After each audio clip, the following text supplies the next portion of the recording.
Recently, I picked up a Miller Bobcat 250 generator welder.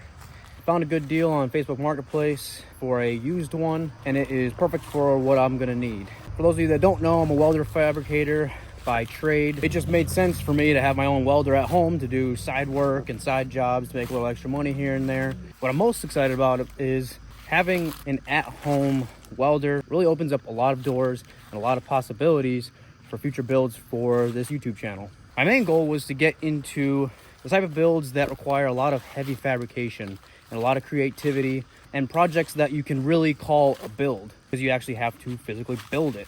So now that all these theoretical doors are open, maybe start thinking about the next project or the next build that we're going to do on this channel. I wanted this next build to have a couple different criterias. I wanted it to be something different, something that you don't see every now and then, like a Chevelle or a Nova or something like that. Now, don't get me wrong, those are cool builds and those are cool cars, but I wanted something that would stand out and something that you rarely see when you go to events and car shows. Next, I wanted it to be on the cheaper side. I wanted to do a build that would have a solid set budget, so that way I would be forced to get creative with their marketplace deals or reusing what we have, and honestly just to see if it's even possible to keep it under that budget. My third kind of want, I guess you could say, is I've always wanted to build like a rat rod, because with those kind of cars you can get so creative. To be honest, those are one of my favorite types of builds, because those kinds of builds are usually something that the longer you look at it, the more you find little Easter eggs hidden everywhere, how people got creative using the parts that they had, or even just cool little trinkets that they added here and there. And they usually have that done on the cheap element to it that I think is really cool. And honestly, it's its own kind of art form. So I got thinking, what would be cheap, different, and ratty as all hell? Now, what better than this? 1959 Mercedes 180D.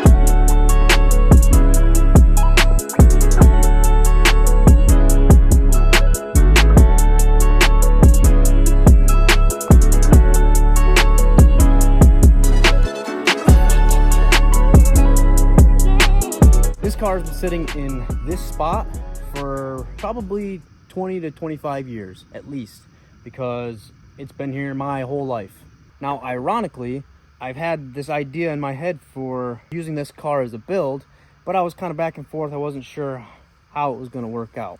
And while searching through an old dresser, looking for some unrelated things, just so happened to stumble upon 3 pictures, 2 of which were of this car the day that it was brought home. My dad bought a similar 1958 220S, which is the gas version, a little bit bigger, over 20 plus years ago. Since I was a kid, I always loved the 58. I remember taking backseat cruises to go get ice cream and just cruising Main Street with the family in it. And some of my earliest memories are in that car. Now, that car sat in the garage for the last 15 years. Hadn't run, the motor was locked up, and it was in sad shape. So before I bought the Fox body, and before I was filming projects like these on the channel, I got the motor freed up, I got it running and driving, and I spent that whole summer working out the kinks, fixing the little bugs here and there, cruising it to local cruise nights and car shows. And then we ended up that car show season by driving it 3 hours to Lake George Nationals, cruised the strip, and then drove it all the way home with 0 major issues. And it's such a good feeling to have a cruiser to cruise Main Street with, a car packed full of your buddies. Problem with that car is I'm not allowed to touch it. I'm able to fix it, cruise it, but technically it's not my car. And what I really wanted to do was chop it up. Of course, if you probably V8 swap it, put a hog ass cam in it and a nice exhaust and lower it and whatnot. But the truth is, if I chopped it up, my dad would kill me, because that is a car that he wanted since he was a kid, but he prefers it to be stock.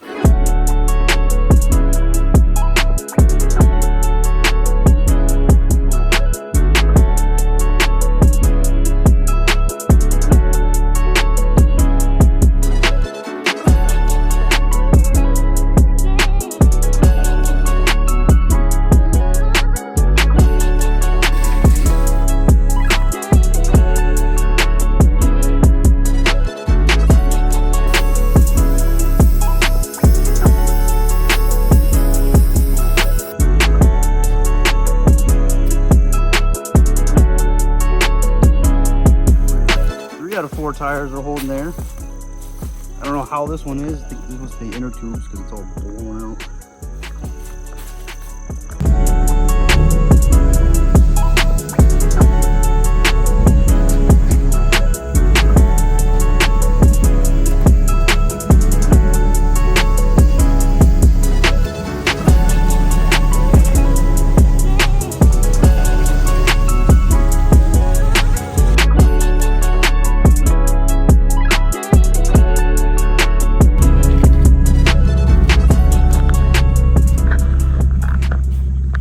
Holy shit.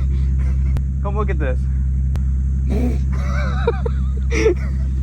Why don't you get in it? I'm not getting in that thing. There's spiders in there. Just get in it. You got in the Cadillac. No. That thing is ready to blow right out.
We got a car pulled out. I want to give you guys a better look at what we're working with here.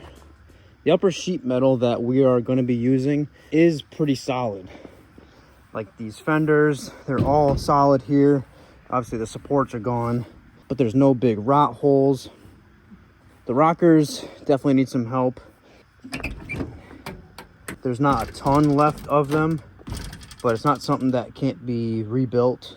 But the over fender wells, the rear quarters, the roof, the trunk, all of the upper sheet metal is all very solid.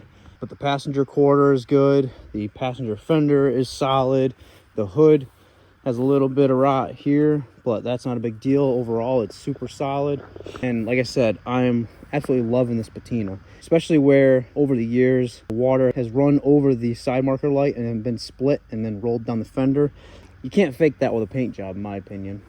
But like I said, the floors are all gone.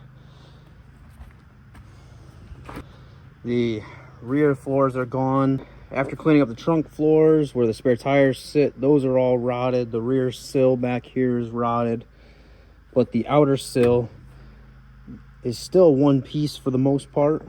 Found some spare parts, some square taillight lenses, some side wing windows that are not even for this car. I don't even know what car these go to because these are pretty squared off versus a radiused front edge. So I'm not sure what that goes to, but it's still a good piece. Probably was a brand new bumper, brand new side marker lights.